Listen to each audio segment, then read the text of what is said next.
Just when you thought Skip Bayless was done making news, oh no. Skip Bayless keeps making more noise over his dumb, idiotic rhetoric tweet. Well, we got one here called Skip Bayless, Shannon Sharpe feud over Damar Hamlin tweet. Bayless and Sharpe feud on over Damar Hamlin tweet. Oh yeah, you know what? Skip Bayless trying to make a focus as well.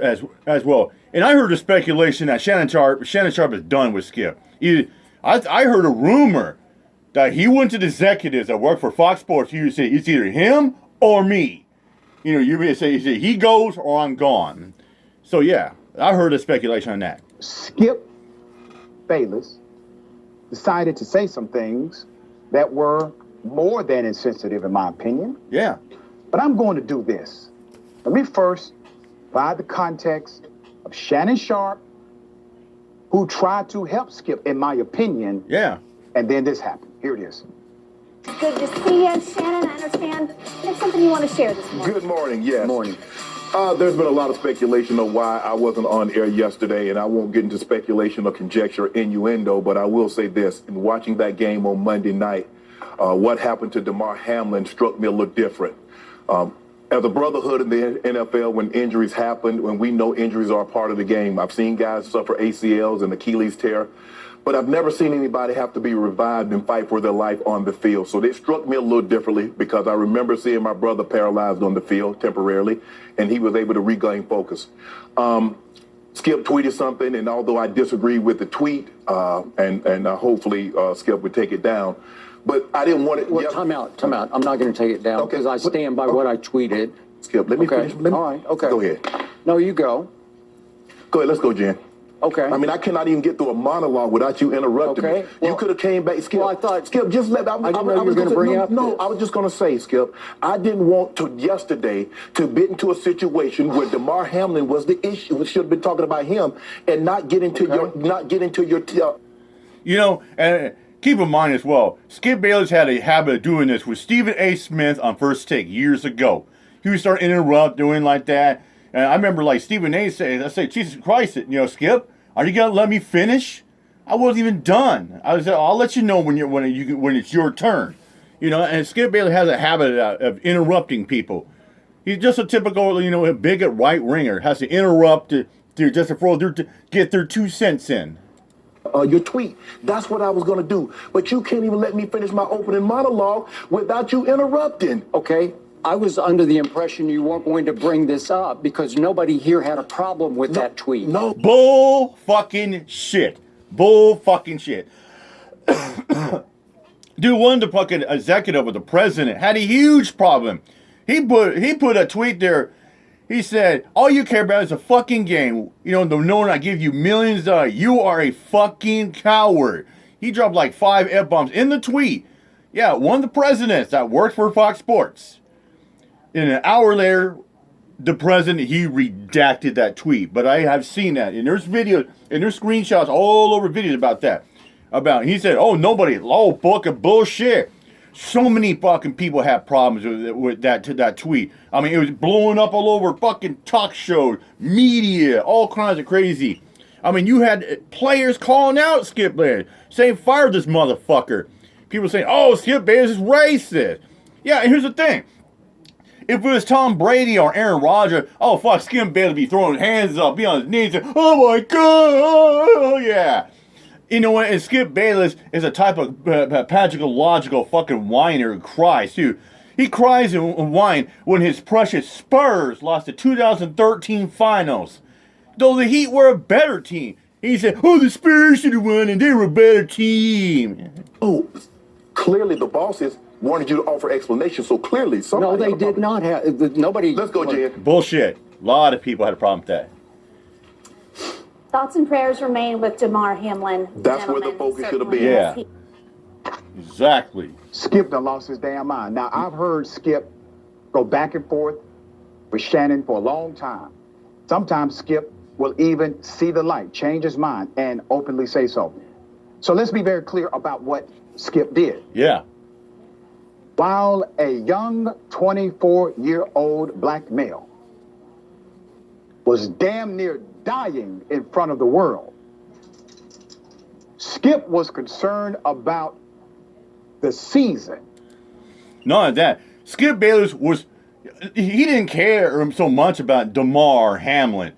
He was more concerned about the seedings for the playoffs, or who's going to get the first round bye, or who's going to get like the second seed or the third seed. You know, he was sitting there crying about, they postponed, like they put in like ... Then he said, well, I guess this game's so much irrelevant. Yeah, there's a lot more to life besides a football game or a sporting event. I mean, right now, a young man's life is in the hands. He went to cardiac arrest. They had to perform CPR and get a defibrillator to resuscitate and start his heart up again. Yes, Damar Hamlin is doing better. He's starting to be aware of surroundings, but he can't still talk. He's still got an oxygen tube up on him. The brother's still fighting for his life. But remarkably, he's starting to get better. And as of today, NFL has canceled the Bills and Bengals game.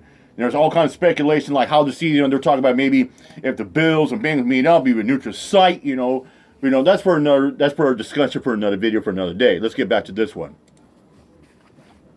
The NFL, the game, the sport.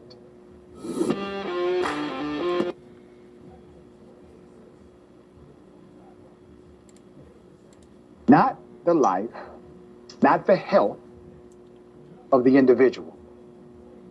Damn it, Skip, if it's not in you, you could have at least faked it. The level of insensitivity is so extreme. I don't understand how Skip doesn't get it. I really don't. It was more than inappropriate.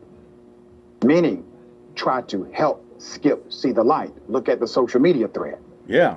Shannon tried to help Skip see the light.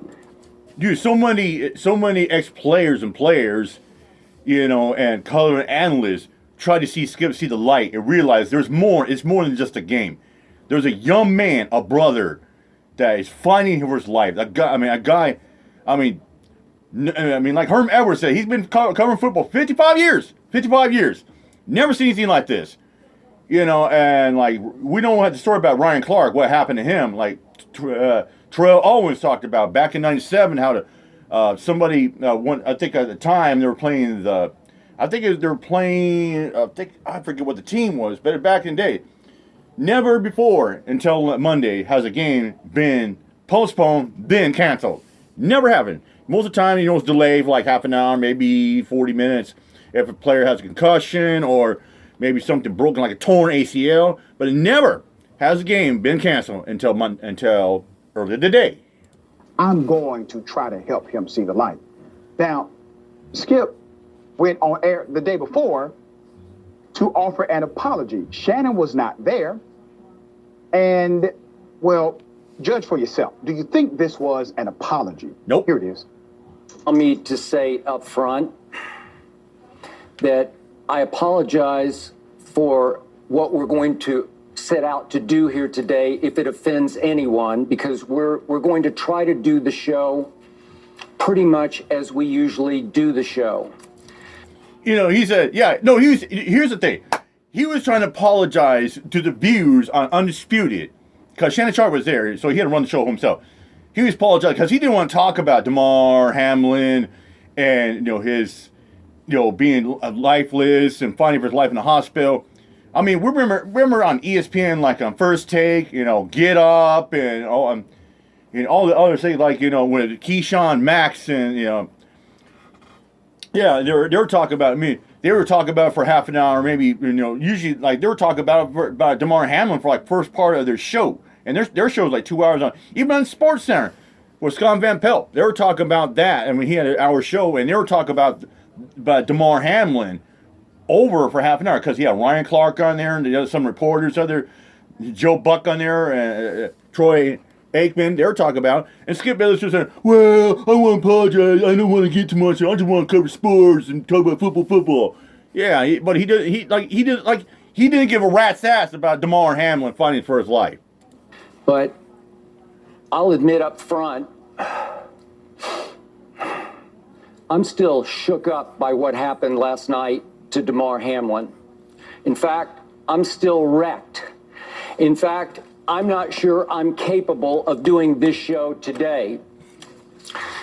But after barely sleeping on it, I decided to give it a try. Maybe I'll fail. Maybe we will fail. But we're going to try. We wrestled through much of the night whether to even do a show today because it felt like in our minds we almost can't win with this. ESPN had no problem during their shows. What kind of apology is that? Ain't no apology. Okay, so first I was offended. Now I'm just mad at him. I no longer respect him. Nobody respects him. He's apologizing for, and I quote, what we're going to set out to do today. That's what he said he apologizes for. What we're going to set out to do today. And what's all of this we and our, Skip? It's you and yours. There's no we and our, and we struggled with this. And then you want me to feel bad about the fact you didn't sleep last night. What kind of apology are you submitting? Sir, I submit to you, your time is done. Your time is done. Yep. I'm going to say something else. And you may say it's insensitive. You know what? And you know what? His time is done. And if Skip Bayless gets let go by Fox Sports, I would say goodbye and good riddance. Go right over to, I would say, Skip Bayless, go right over the sunset with your power bike and your fucking Gucci spandex shorts while drinking your precious Diet Mountain Dew, watching your precious Spurs tank another fucking failed season.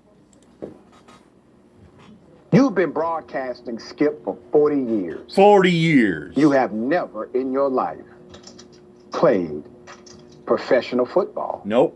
You have never in your life played collegiate football. As a matter of fact, the only time people will watch anything you're a part of is when you have a black face sitting across from you. You have...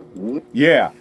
And he's been sitting with a black man across his face for fucking years. First, it was Stephen A. Smith, a first take on ESPN. Now with Shannon Sharpe on Fox Sports Undisputed. Never been able to really hold down an actual relative show that's interesting. You need that interaction. If Shannon was not part of the program, sir, let's be clear. Here's how it struck me. And I'm going to provide some context that I think has been missed in this. Before I do that, let me highlight what the Buffalo Bills tweeted about the young Mr. Hamlin. Per the physicians caring for Damar Hamlin at the University of Cincinnati Medical Center, Damar has shown remarkable improvement over the past 24 hours while still critically ill. He has demonstrated that he appears to be neurologically intact. His lungs continue to heal, and he is making steady progress. We are grateful for the love and support we have received. Yep. That is an appropriate statement from the team. Yes, it is. Now, when this first happened, I had a different context. I had a historical context connected to some things I've studied in the past. You know, when Skip said what he said, I thought to myself, wow, this man could die. Yeah. He's not concerned about the life of the young individual in front of him. Yeah, and I had a huge problem with the way Skip said it and tried to pertain as well. You know, it's like this man is never going to play another snap. He's never going to make another play on a football field. It's the fact that this young man might not make it. Yes, he's making progress, but he's got a long road to go. And all Skip Bayless cared about was the game, the playoff, seeding. That's all he cared about. It's like these right wingers. They don't care about these athletes that go out there and put it on the line. Like Ryan Clark said, I'm willing to go out there to die for it. I'm putting my life on the line. Well, somebody did put their life on the line. Damar Hamlin sure did. He put his life on the line by almost dying on the field.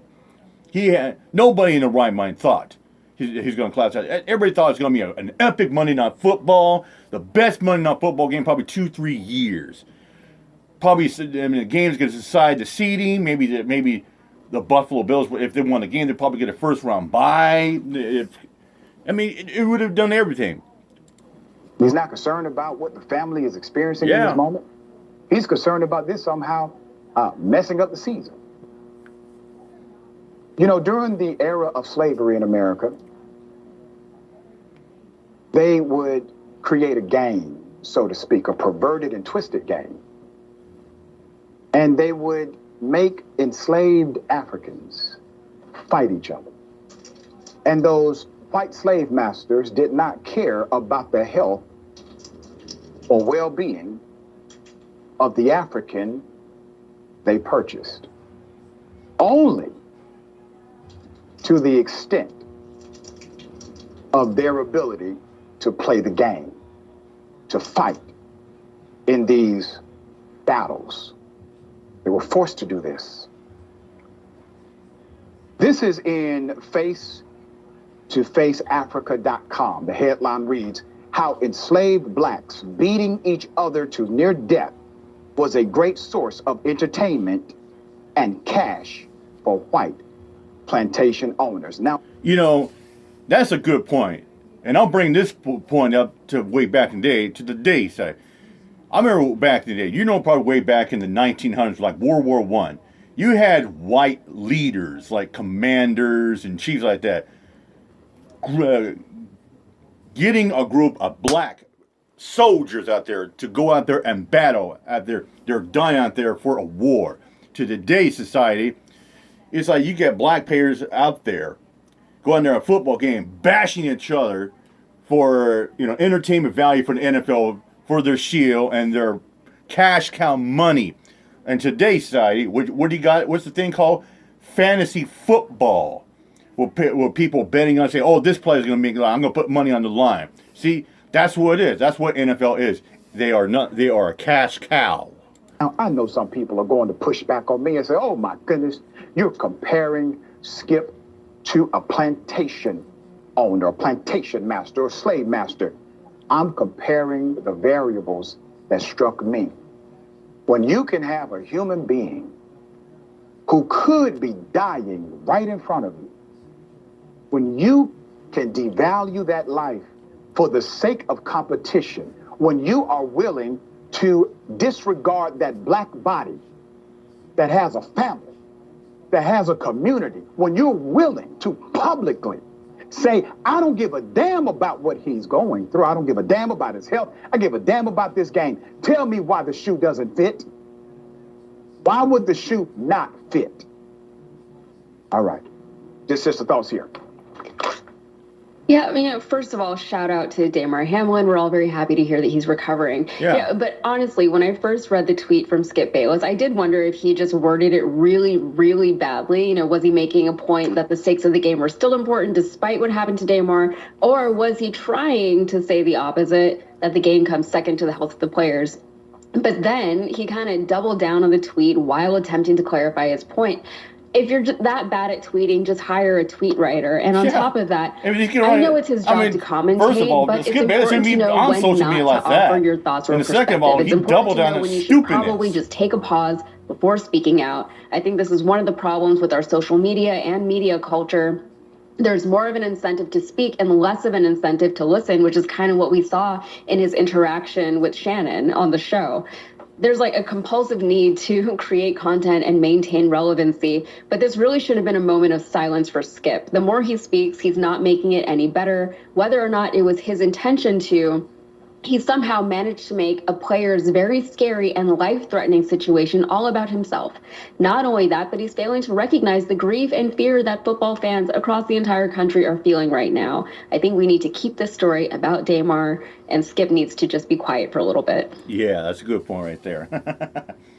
The football fans, when they were watching that Paycor Stadium, they knew it was more than just a game. They know a man's life is on the line. You could probably ask all the fans that attended Monday Night Football Paycor Stadium to say, oh, do you think the game should continue? I bet you all the fans would say no.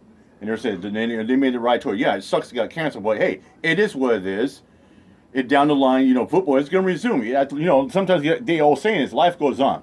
But I'm going to make one more assumption same before we get out of here.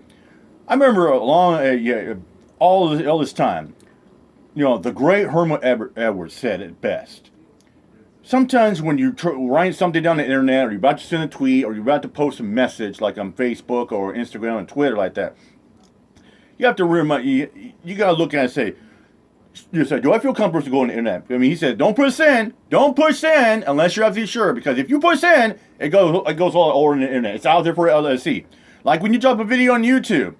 I've done some videos I'm going to do on YouTube, and I'll play it, and I was like, nah, I'm not going to put this one on, because it's a little graphic, a little gory, not good, because once you put that video out, once you put that tweet out there, once you push send, once you push publish, it's out there for everybody, and even if you retract it, delete it, it's still out there for everybody to see. And with that said, I'm out here, my job, peace out.